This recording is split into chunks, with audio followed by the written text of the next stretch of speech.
This match, of course, is being played in Marseille, which was once home to one of our own. Chris Waddle made quite an impression down on the south coast of France.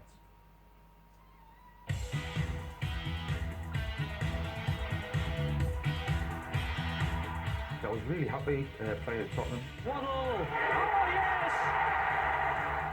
But the thing at the back of my mind was Champions League, English clubs were banned from Europe then, and I just thought I'd always wanted to play in European competitions. Just before I signed for Marseille, me and Gaza used to talk to Gary Lineker about signing for Tottenham, and I think Gary sort of looked at that and thought, yeah, we'll score a lot of goals. We used 2 games. I remember him signing the deal, and then a week later, the Marseille thing just comes, it happens, I've gone. I always remember the next England game, I joined up with Gary, and I can't really say what he said to us in words, but he wasn't happy, put it that way.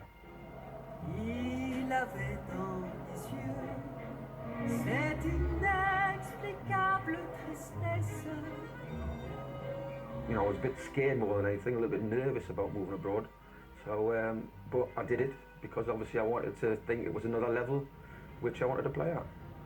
I was living in a hotel. I brought my wife over and I had a 1-year-old daughter, so it was very difficult on my family.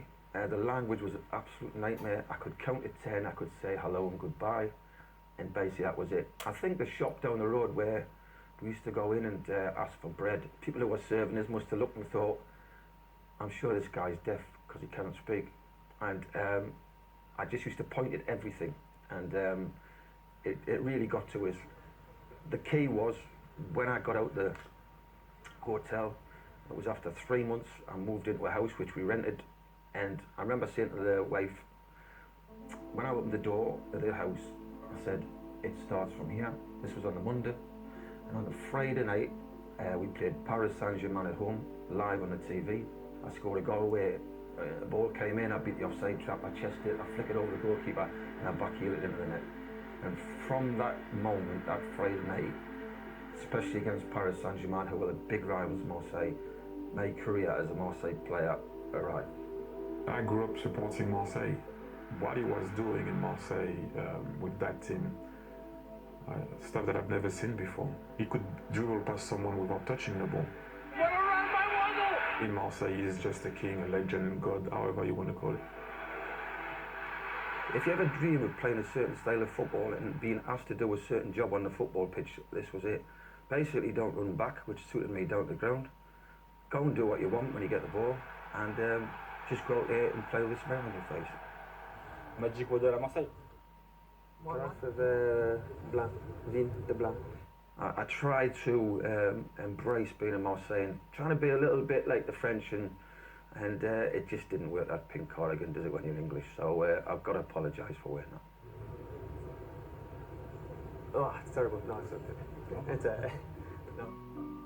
Well, I went back obviously for the England game. It was nice that I still get recognised. It was 24 years ago I left the football club. I got a great reception. You know, I've been very fortunate. Most of the clubs I've played with, I've always got on very well with the fans, and Marseille's no different. It was worth that piece just for the haircuts and the cardigan. But he's like your club, and that.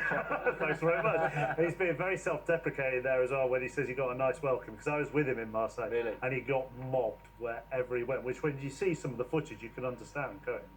Well, I don't need to look at the footage to know how wonderful he was. I played against him as a teenager when he was at Sheffield Wednesday in a 2-legged affair, and the first game was at Crewe, and we did okay. We drew 2-2, and he didn't really impressed me too much, so he must have got a bit annoyed at these young lads running around, you know, taking the mick a little bit. And in the home game, after 10 minutes, I've gone to close him down. He's nutmegged me, bent one in the top corner, and absolutely killed me all game. They beat us 5-1, and it was a masterclass. And I realised then that I was in the presence of somebody very, very special. He's very passionate about how he learned so much from being in Marseille.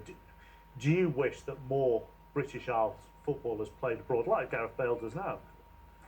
Well, I think it's each to their own. Chapman, I could never play abroad because I wasn't accustomed to the weather. I used to burn in the. Have you seen what it's doing out there? You could have played here. Yeah, possibly could have played in you know, a climate where it wasn't so hot. But generally, I would have struggled because I hate playing in the heat.